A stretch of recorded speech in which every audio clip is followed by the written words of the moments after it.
Hello and welcome to Overthink, the podcast where two philosophers talk about philosophy in everyday life. I'm Ellie Anderson. And I'm David Peña Guzman. David, the hashtag Black Girl Magic took off around 2013, 2014. It's actually now since been patented. I feel like that was kind of the heyday of hashtags, right? And the Black Girl Magic hashtag was originally popularized as a way of emphasizing how Black women and girls have responded to the injustices that they face by crafting their own kind of magic, a sort of protection, self-care that is unassailable by an outside world that often does not appreciate them. Yeah, and I think it's often presented as a way of honoring the achievements of Black women living in a racist culture that seeks to keep them down. I'm mostly familiar with the hashtag Black Girl Magic in the context of sports, science, and technology, like Black women who break into areas of research from which they have been historically excluded. And I think what you're talking about is the career achievement aspect of it. But I think often the hashtag is also used in the way that I was describing it as an indication of the sort of care which Black women bring to their own relationships to self. And the hashtag has also been the recipient of some criticisms. There's an article called I'm Not Your Superwoman that's critiquing the idea of Black girl magic as potentially reinforcing the stereotype that Black women are strong. And so they don't need help because they can figure it out all for themselves.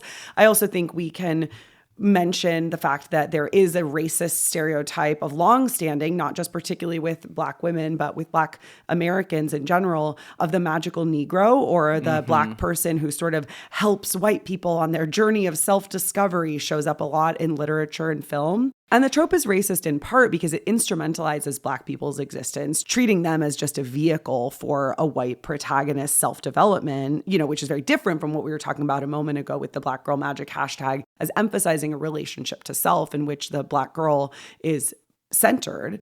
But it's also racist because it's dehumanizing. There's a way that a magical creature is superhuman, which might seem like a way of honoring them, but can also end up being a way of not recognizing their own vulnerability and even their own personhood. And so kind of with that in mind, I want to say that the author whom we're interviewing today, the philosopher Lindsey Stewart, wants us to reconsider Black girl magic, and she puts it more often in terms of Black women's magic, not as falling into these sort of tropes, but rather as a key theme of 400 years of American history. Because Stewart notes that it's the contributions of Black women that have helped make America what it is today.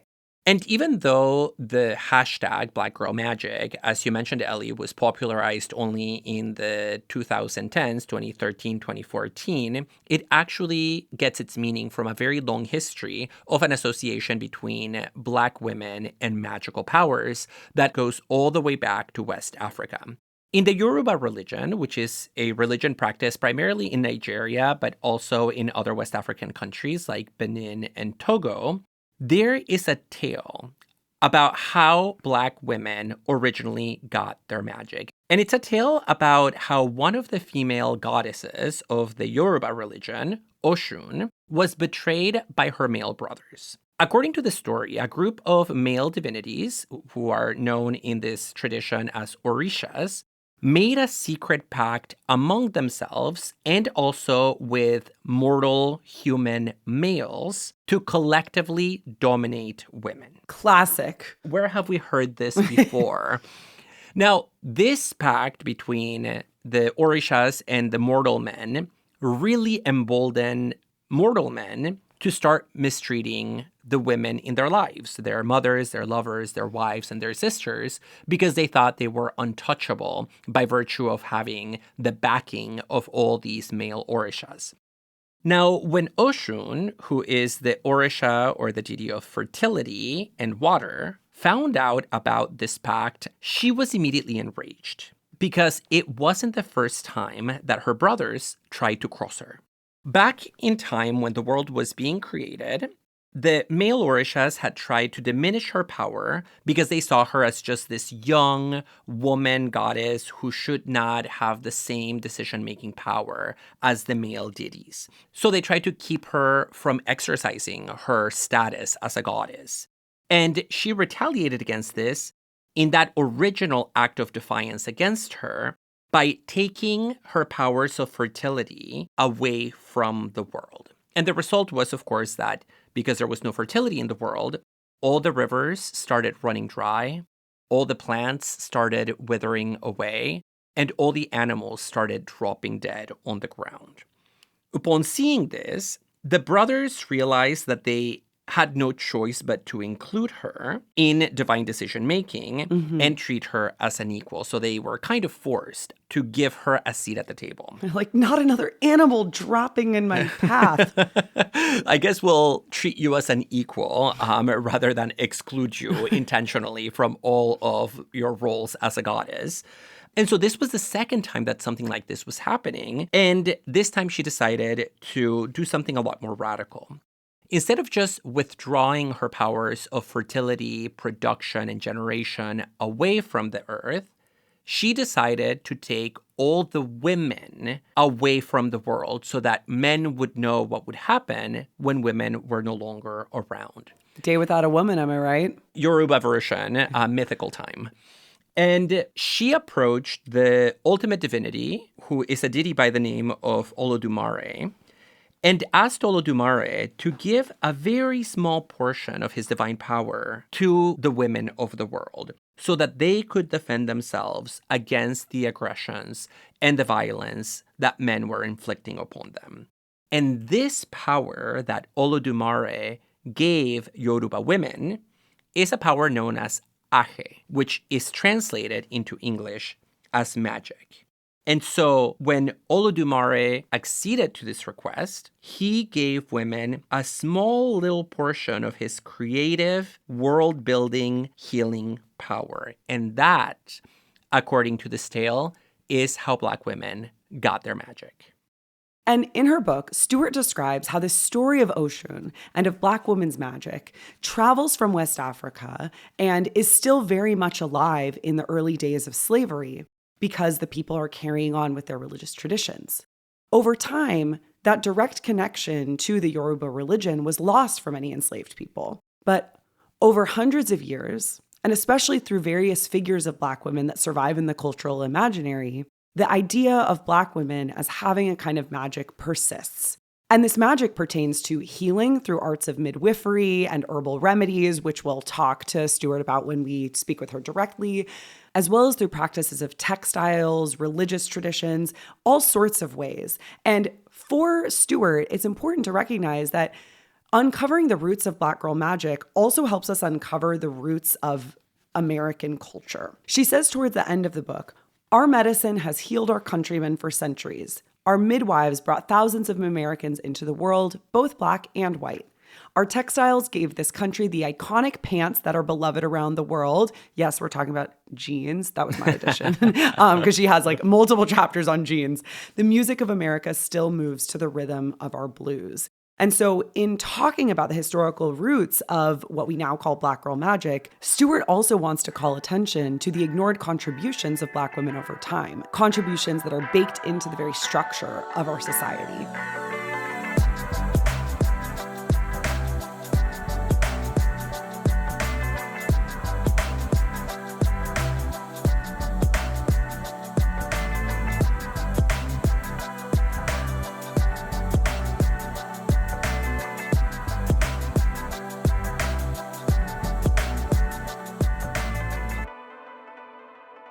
Lindsey Stewart is an associate professor of philosophy at the University of Memphis. Her research and teaching interests are Black feminism, African American philosophy, and social and political philosophy. She is the author of a number of articles, as well as the book, The Politics of Black Joy. She is also the author of the book that we're going to be discussing today, which is The Conjuring of America, Mojos, Mermaids, Medicine, and 400 Years of Black Women's Magic. Lindsey, thank you so much for joining us on Overthink. We are thrilled to talk with you today. Welcome. Oh, thanks for inviting me. We're so happy to have you. It was really such a joy to read this book. I learned so much. When I was reading the book last week on vacation, someone I was with asked me about the cover because they saw the title and they were like, is it about literal magic or metaphorical magic? And I was like, In a sense, it's both, but I wanted to ask this to you directly. In what sense are you using the term magic in the book? You refer to practices of conjure among early enslaved women and the ways that traditions from West Africa were brought over on slave ships and then to the plantations, as well as the way that those practices then developed over the course of U.S. history and really shaped U.S. history. And so what is conjure, and how should we understand its implications for how we understand the world? Like, is the world magical? In what sense do we mean magic? And I'm thinking a little bit about how you talk about how Toni Morrison uses the term blended cosmology as a way of thinking about neither quite literal magic or metaphorical magic, but maybe something beyond that binary. Yeah, so I think that your answer is right. It's a little bit of both. Part of what I am trying to do is look at various crafts that Black women are kind of renowned for in the country, like cooking, quilting, hairdressing. And I'm trying to place all of them in a 400-year tradition. So part of how I link them together is looking at actual spiritual traditions that people were practicing from slavery on through Jim Crow and even currently today. So in that sense, I am talking about real rituals and real beliefs that people have.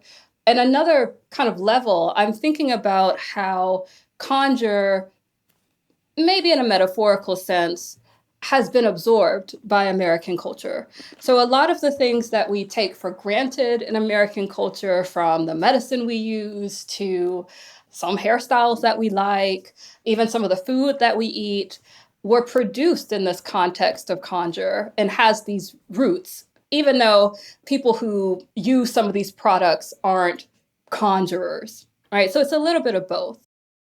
Maybe this is a time where you could tell us a little bit about Vicks Vapor Rub, one of the first stories that you tell in the book, because that seems very much to pertain to what you're talking about. I started writing the book during COVID, and I was thinking about how many enslaved women were very good at handling fevers. And I started to wonder, well, why weren't the medical doctors so good at handling fevers? And part of what I was able to find out is that there was this consistent tradition that emerged among enslaved women in the United States, in particular in the South. And they were using particular things like turpentine, like mint that has menthol in it. It just struck me how similar that was to Vicks Vapor Rub, what I remember about using it as a child. So I started to wonder, what's behind this? Especially when I found out that Lunsford Richardson, the man who patented Vicks Vapor Rub, owned slaves. So then I started thinking, well, maybe he was influenced by some of these women. So I posted on Facebook just a random question: how many of y'all used Vicks Vapor Rub growing up? And a lot of people responded, actually from different countries even responded. Vicks Vapor Rub was kind of loved throughout the world. And one woman popped up and said that her family, African-American woman, her family has always said that Lunsford Richardson stole their family's recipe and based Vicks Vapor Rub on that. And I did some research to kind of verify what she was saying. The woman's name is Crystal Sanders. She's at Emory. Where we did our PhD, in fact, both of us. Right. So it seemed very likely that it was stolen. Yeah, and when I think about Vapor Rub, by the way, our Latino listeners are just like going wild right now because we all grew up with our abuelitas rubbing Vapor Rub. And, you know, the menthol in Vapor Rub does give you this sense of something magical, something that takes you almost out of your chest, out of your body, right? Yeah. It elevates you. And one thing that you mentioned in writing about Vapor Rub is the tension between the figure of the Black Mammy of the plantation and then these white doctors. And as somebody who has an interest in the history of medicine and the history of science, I want to ask you about that, because one theme that runs throughout your book, but it's really exemplified in your account of the history of Vapor Rub, is this tension between sanctioned and non-sanctioned forms of curative knowledge. And so this implicates, of course, the history of medicine, the history of botany. And a lot of Black women, as you point out, have been simultaneously venerated and vilified for their medical know-how. And because their medical know-how has been at odds with mainstream white medical traditions. And so at the same time that, for example, these Black women during the time of slavery are using things like teas to cure colds, doctors are using very different techniques like bloodletting. And so there's a clear methodological opposition, right? Teas add liquid to the body, bloodletting takes out liquid from the body. And so I want to hear you reflect on this relationship between these forgotten knowledges and maybe our understanding of science. Why has mainstream science been so eager to delegitimize the knowledge that we get from Black women? Well, yeah, there's so much to say about this, but I'll go back to what Ellie brought up with Toni Morrison and blended cosmology, right? In the essay where Toni Morrison was talking about blended cosmology, she also mentions that conjure has been part of, she doesn't say conjure, but conjure has been part of how we come to know things. And that sort of knowledge has been discredited because of who it came from. Right? So I think when you're trying to figure out why have certain knowledges not been promoted in the medical field, sometimes it's because of where they came from. And there was an assumption in the 18th and 19th centuries that women, especially Black women, old Black women at that, kind of didn't know what they were talking about. If you think even now, some of the ways that we talk about home remedies is, oh, it's stuff your grandma would tell you, as if your grandma is not this veritable source of knowledge, right? So some of it is simply they were Black women. Medical doctors wanted to establish that their background, their pedigree, and where they got their knowledge through universities was the way to get medical knowledge. This tension between invasive and non-invasive methods is something that we continue to see even today with how we think about midwifery and the way that women are having, or people with vulvas are having babies, right? It's a lot of doctors prefer to go into the womb and kind of make you really not very much of a participant in the birthing process. But midwives, especially Black midwives, retained this preference for non-invasive methods. So anything that they could do outside of the body, like giving you teas or massages, was one way to enhance your strength, enhance your immune system, and not stress you out. Well, and in your book, you talk about this in terms of a tension between the indifference of the white official male doctor and the caregiving practices of the Black Mammy. So the irony, of course, is that even though they were vilified and delegitimated in public, many white Americans, including slave owners who lived on plantations, would still rush to them behind closed doors for their care, for their knowledge, and they would just turn their back on them, of course, in public. I'm thinking about so many of the characters that emerge in your book, because part of the pleasure of reading this book is that you get introduced to such a wide variety of Black women throughout history, throughout American history, who shaped the America that we know in fundamental ways. And I'm actually just realizing as we're having this conversation now, how I think virtually all of those figures that you focus on, including the Mammy, especially through the figure of Aunt Jemima, the Candy Lady, the Voodoo Queen, and we'll come back to the Voodoo Queen a bit later. In a sense, they're all caregivers. And so I'm curious how you feel about that as well, because I think some of these tropes, especially the Mammy trope, are often treated as racist tropes that we should move away from. And you even explicitly address that in the book. But I think what you're also trying to address is how, okay, first off, Mammies were real historical figures. And so it's not like a racist trope. They were just like a person with a definitive role on a plantation, but also that we can sort of think about their role in a new way, moving away maybe from what Black feminist sociologist Patricia Hill Collins calls controlling images and showing how these roles were so much more than the kind of tropes that we have today. So I'm curious what you think about that and the way that these women, I think almost to a one, if not to a one, are caregivers. Maybe not the mermaid, although maybe even the mermaid. You talk about the mermaid a lot in your book too. So part of this comes back to, in many West African cultures, there is no, I without we. So there's always going to be concern for the community you live in and thrive within a group and how well that group is doing as well.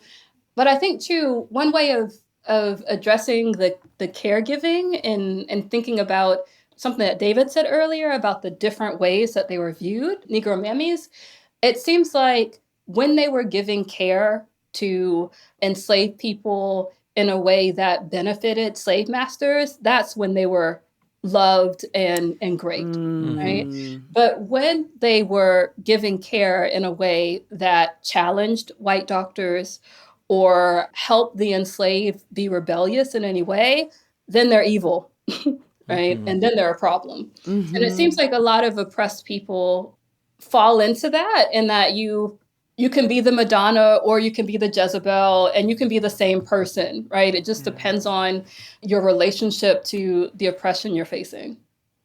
And I think this connects to one of the central themes in magic studies, which is the instability of magic. That magic, of course, can be used for good or for evil, and the judgment really depends on the eye of the beholder, especially given that magic is an attribution often made from the perspective of those who seek to reject or condemn a practice, right? So a lot of people will describe what they do as medical knowledge or tradition or spirituality, but it's often presented as magic by people in positions of religious or scientific authority.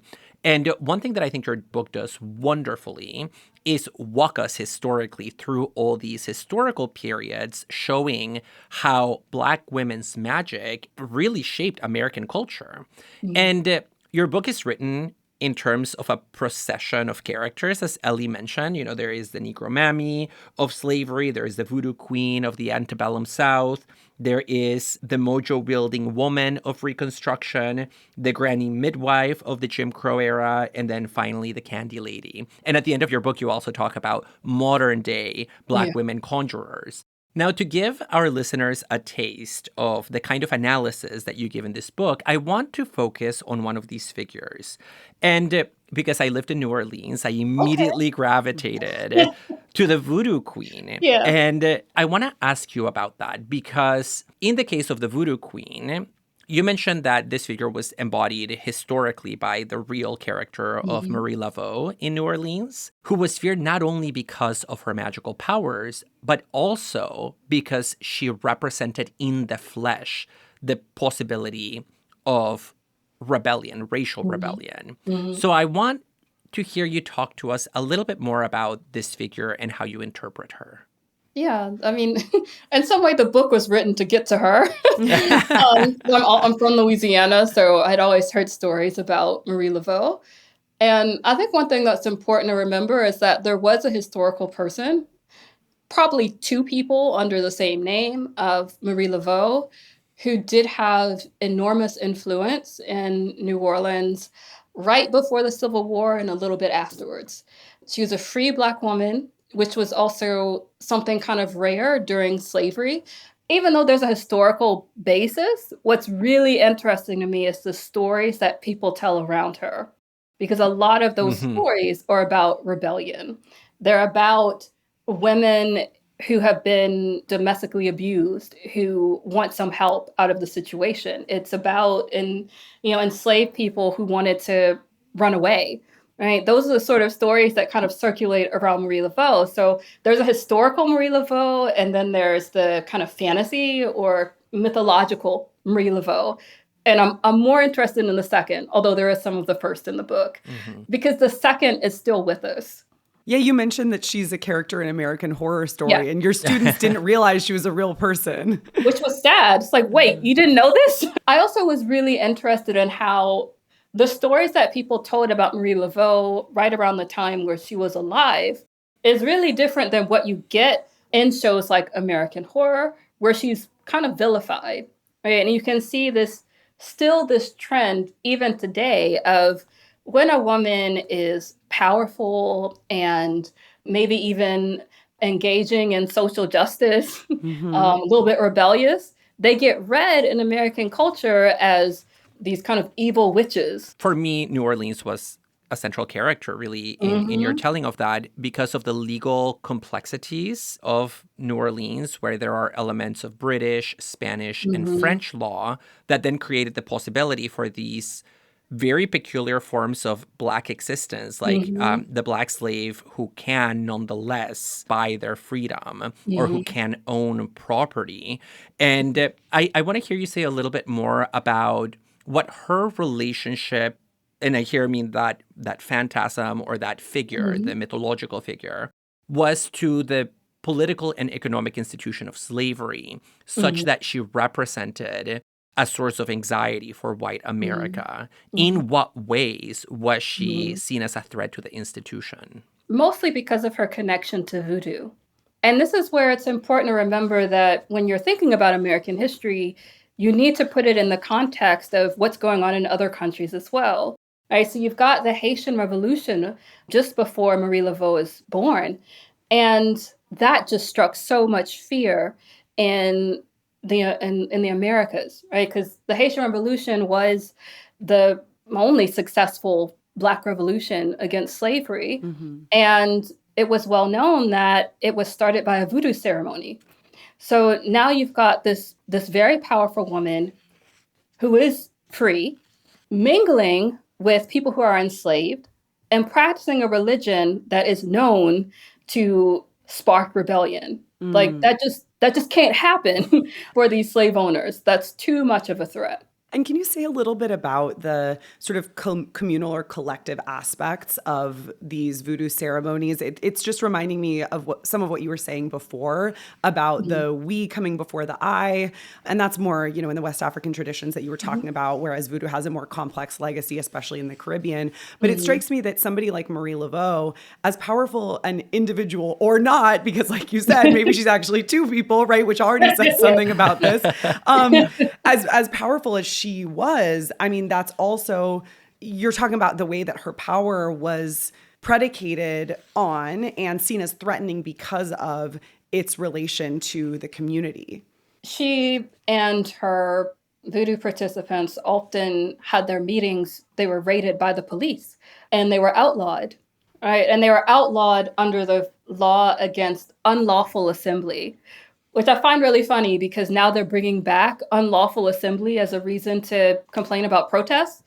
But it's crazy how long that thing has lived. But Mm. the problem was this mixing of very different groups in New Orleans at the time. You had upper class white women there, you had enslaved Blacks, you had free Black people, right? It was thought that during these meetings, because these different classes were interacting, you could get all sorts of information that you wouldn't normally have access to. Mm. Right. So you might know that you might hear from an upper class white woman that this slave owner is looking for so and so, which you wouldn't have known if you hadn't have gone to these meetings. So Mm. part of what was dangerous about these meetings was simply the mixing of these different classes. I'm really happy that you mentioned the police raids on Mhm. these gatherings ran by the Voodoo Women of Louisiana, because you mentioned that in one of those, they confiscated a figurine of a mermaid that embodied the mythical, magical power of Marie Laveau. Mhm. And you use this to launch an inquiry into the role of mermaid worship, both in voodoo, but also in other spiritual traditions dating all the way back to West Africa, to make a point that even though we think of mermaids, and you see this with the recent controversy over The Little Mhm. Mermaid and the Mhm. casting of a Black actress to play that Mhm. role, even though we think of mermaids as like North European white ladies with a fishtail, in fact, they're part of the mythologies and spiritual traditions of many cultures, and Mhm. that includes voodoo. Can Mhm. you say a little bit more about the symbolism of the mermaid? Because it reappears multiple times in your Mhm. discussion of the Voodoo Queen in the Mhm. antebellum South. I mean, part of what I really loved with diving into mermaids, besides just mermaids are awesome, is they're one of those figures that you can really see how different cultures kind of met and influenced each other, right? So in West Africa, there's always been nature spirits that were worshipped that could take the form of mermaids. They also took the form of serpents. They already had that base. And then you put them on ships, when they were kidnapped and taken across the Atlantic. And on these ships, there were mermaid figureheads, right? So it makes kind of sense that when they took their water spirits with them from West Africa, the one that really stuck out was mermaids. And one of the things that I love about mermaids is how they're really vengeful. And they just right. So in the context of Marie Laveau, again, really dangerous, free-spirited woman, she's also calling on spirits that avenge Black people. It's just, she was so dangerous. And this also reminds me of one of the stories you tell in the book about a white doctor who opened a pharmacy. I'm forgetting exactly where, but then basically like all of his would-be customers were going to the local Black woman healer. And so then he created a mermaid exhibit in his pharmacy to try and get the local population to come over, Yeah, no, I love that story. It's based in Charleston, right? And Charleston, yes. Yeah.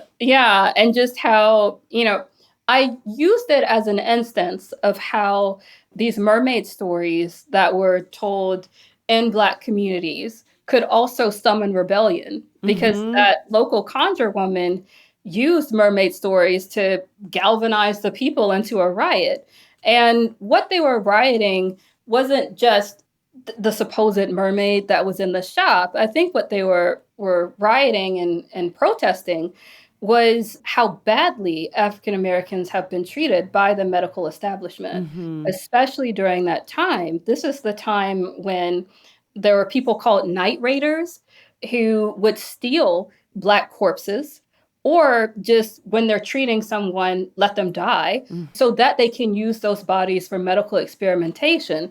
So it's just, really interesting that you could use a mermaid story to kind of get people going to protest in that way. Well, and how the goals of the protest were indirectly articulated, right? Because ostensibly many of the people who showed up to the clinic of this pharmacist, I guess, they were protesting the fact that he had kidnapped this mermaid that they thought was real, or that they said they thought was real, on the grounds that she had been separated from her children. And if you read that in the context of slavery, what they're opposing is the separation of parents and children, which was a very common practice in the South.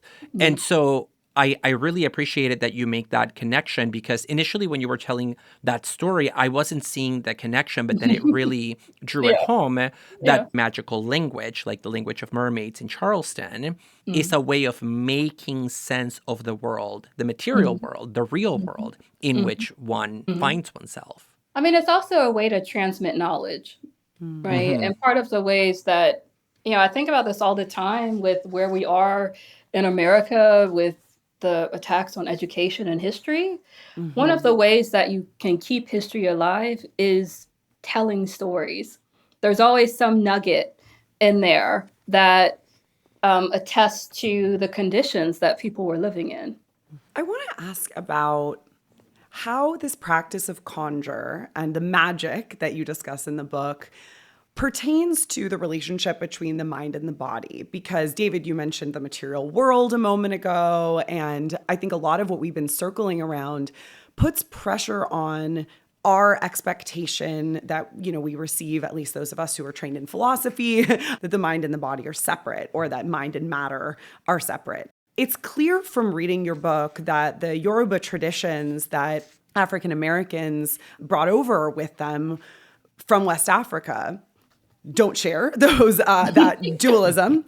And indeed, I think the practice of conjure really puts pressure on it too. And so you talked about the difference between non-invasive versus invasive medical practices. I think that is obviously relevant in this context. But I was also particularly struck by how you describe the importance of hairdressing in Yoruba and African American cultures.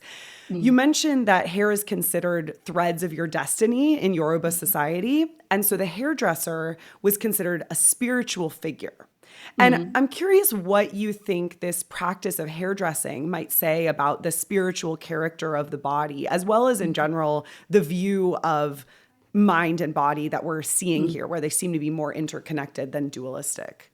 I mean, I think one of the advantages that conjure women had from slavery up to modern day hairdressers is this sense that health is holistic. So you need to pay attention to what the body is doing, yes, but you also need to pay attention to people's environments and their relationships with other people and whether there's conflict in those relationships, right? And when you sit, I mean, at least at Black hairdressers, when you sit down in the hairdresser's chair, you tell her all about your life, right? She's getting information on whether you've had a fight with your mother or your child.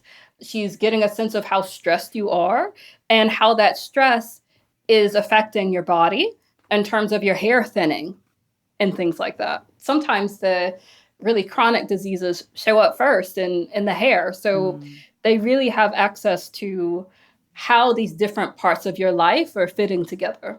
And so would you say that there's a more monistic view of mind and body than a dualistic one? Would you say that that indicates maybe not necessarily a monism, but at least like a sense more of their interconnection? I'm not quite sure, to tell you the truth. The Yoruba have a very complex cosmology that I do not claim to know everything about. I will definitely say that there's connections between the soul and the body, definitely. There's also a sense that your ancestry is really important too. That the people that came before you placed a definitive stamp on who you are now.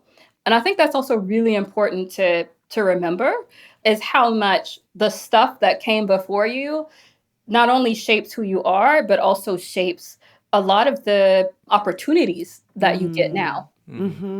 Absolutely. And it strikes me that that's also really different from the predominant Christian way of understanding things that many of us have in the US, including many African American communities. And you mentioned in the book that there's been a kind of denigration of conjure because of Christian fundamentalism and Christian nationalism. And of course, like many Black Americans are Christian. And so I'm curious to hear you say more about whether you think that part of the ignorance that many Americans have around conjure comes from Christianity and what you would like to see happen in the future. Like, should there be a move away from Christian fundamentalism altogether and a renewal of practices of conjure? Do you think there's room, maybe not for fundamentalism, but for a Christian worldview and conjure or not? Yeah, I usually end up having to deal with this question in the course I teach called Human and the Divine. And University of Memphis, I think 40% African American. So it's a very large number of African Americans in that class. And usually they kind of struggle a bit with, I'm Christian. I'm not supposed to like this stuff, but I do like this stuff. Right? And one of the goals of that course is to help them see that, especially in the South, a lot of what you do in churches are also conjure, and you don't even realize it. A lot of it comes from West Africa. A lot of the types of Christianity that Black people in this country practice have been informed very deeply by conjure. So I like to show people that you're already doing it and you don't know it.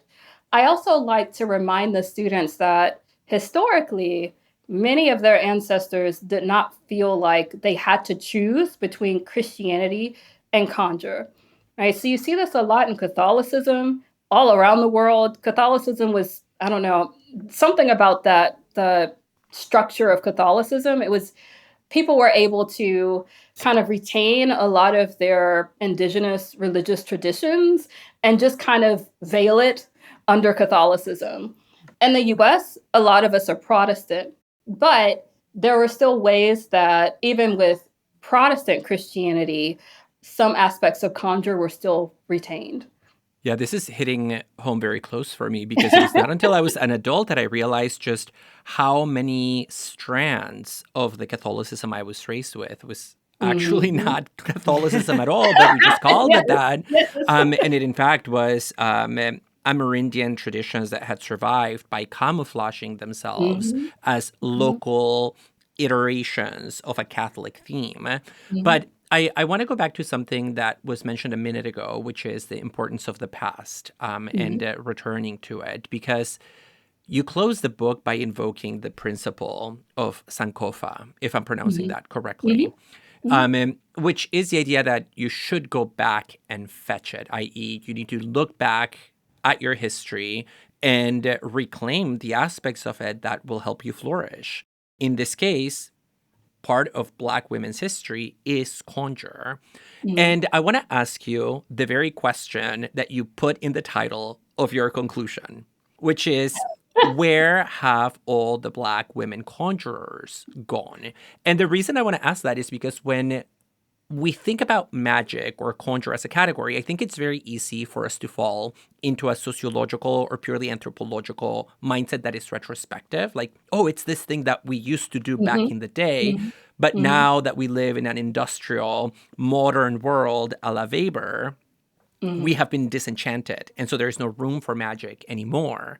But you point out that, in fact, conjurers are still all around us. Beyonce may be one of them. Yeah, tell us where. I'm taking that from the book, although I didn't need to convince me much. Yeah. Oh, definitely Beyonce. I mean, her visual album Lemonade was all about bringing kind of national consciousness of Oshun, right? So the Yoruba goddess. So yeah, definitely Beyonce. Right. I think a lot of conjure shows up in the health and wellness industry. So there's a product that I've started to use. It's called Black Girl Vitamins.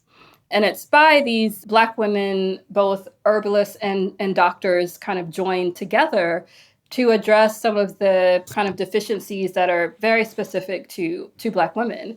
I see that as a continuation of Negro Mammies, looking at how do we find the herbs and roots that will help boost our immune system. I see it, conjure, also show up in the rise in doulas and alternative forms of giving birth, right? And this kind of push against some of the traditional ways that we think about, how a birth should go, with maybe you don't necessarily have to go to a hospital for it. Maybe you need support all throughout the pregnancy and even afterwards. So those are some ways I see conjure still being practiced. I also see in Black communities this move towards going back to the land, so gardening and developing that kind of ancestral relationship to the land. I see it there, right? And I totally see it in TV and novels that are very popular right now. So Queen Sugar is a show that I love. There's also Legacy of the Orishas, trilogy that is going to be turned into I think a 3 movies, I think. That's very, very popular, right? And I think if people learn about the history, they'll be able to see it more, how it's still there and how it's still shaping American culture. Yeah, and I think your book fits in this tradition insofar as it's a kind of necromancy where you're in contact with the dead, with all these past figures as a way of enacting Sankofa in the form of writing. Yeah.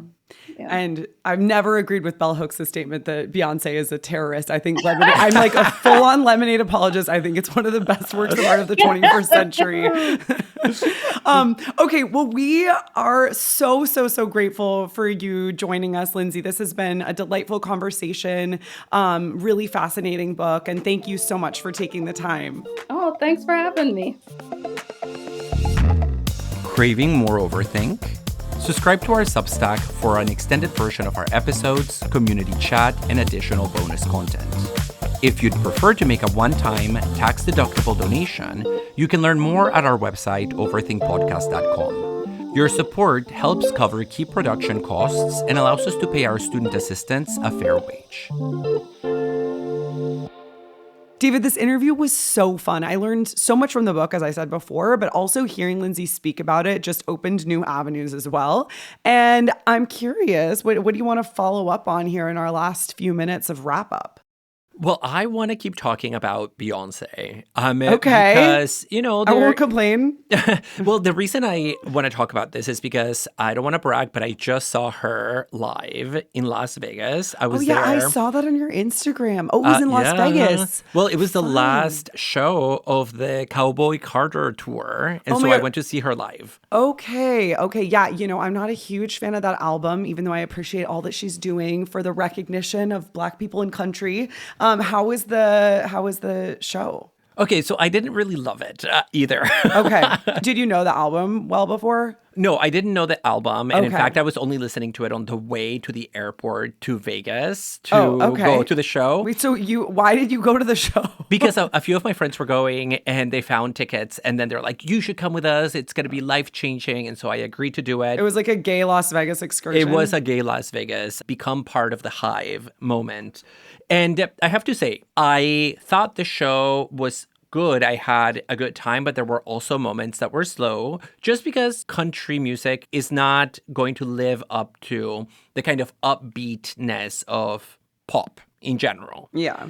But then I read Lindsey Stewart's book, and it changed my interpretation of the album and of the experience altogether because I started thinking about what is it about the music that I listened to at the stadium in Las Vegas that I thought maybe was unexpected. And it was precisely the fact that it incorporated a lot of very different traditions that I just was not expecting. So there was a lot of, well, obviously country, but also gospel influences. There were Creole influences here and there, including the lyrics. But after reading Stewart's book, where she talks about the syncretism in Black women's conjure practices, I started to see all those mixed elements in Beyonce's music in that light. And so I actually started listening to the album over and over again after having gone to see her live. And I came to really appreciate the album, listening to it now with an ear molded by my reading of this text. Okay, I want to hear more about that because I mentioned in passing in our interview that I think Lemonade is one of the great works of art of the 21st century. I know people have criticisms of Beyonce, like think she's a capitalist sellout and all of that. But I think from an artistic perspective, that album is just absolutely brilliant, in part because of the way that she synthesizes and moves beyond in a really original fashion, a lot of different traditions in American culture. And I would even defend the idea that Lemonade, especially the visual album, is an encapsulation of what Adorno talks about as the work of art being a riddle and having a kind of unique relationship to its environment where it's not a direct commentary on social conditions, but it's sort of transforming those in a unique way. It's like related to its context, but it also exists on its own. There's like not a complete wholeness to the work of art, but there is a kind of riddle-like nature to it, such that it is a whole unto itself, but also uniquely connected to the surrounding environment. However, I did not feel that way about Cowboy Carter. So tell me what I'm missing. Okay, so I mean, I like what you're saying because it suggests that, at least in relation to Lemonade, it's not that it's giving us a clear answer, but that maybe it's posing a well-formulated question to which there might be multiple answers, right? Like that's the enigmatic riddle-like quality that unifies. But it's not just like, oh, I have no idea what's going on. I mean, there's just like an incredible arc and trajectory to that album that I think just like you really are transported. Yeah, well, and with Cowboy Carter, there is the album, and at the concert, there were all these video montages that were projected that put the music in conversation with a visual element that very explicitly invoked African American history, the civil rights movement, Jim Crow. And so there was backwards looking stance to the experience of being in the concert that also echoes what Stewart says about this conjuring, especially the practice of Sankofa. And in fact, I read an article about Cowboy Carter, the album. It was a review written by a woman who is a professor of African-American thought at Loyola. And she used Which Loyola? There's so many Loyolas. I know there are multiple Loyolas. She is at the Loyola Marymount University in Los Angeles. Her name is LMU. Yeah, LMU. Her name is Kim R. Harris.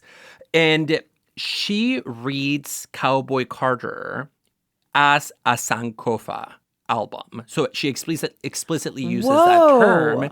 And she says that what Beyonce is doing is exactly what Stewart says we should be doing in connection to our history. We should be looking back and going back into the past in order to recover elements from it, especially those that have been forgotten and sidelined, as a way of enriching and illuminating and rendering meaningful our experience in the present.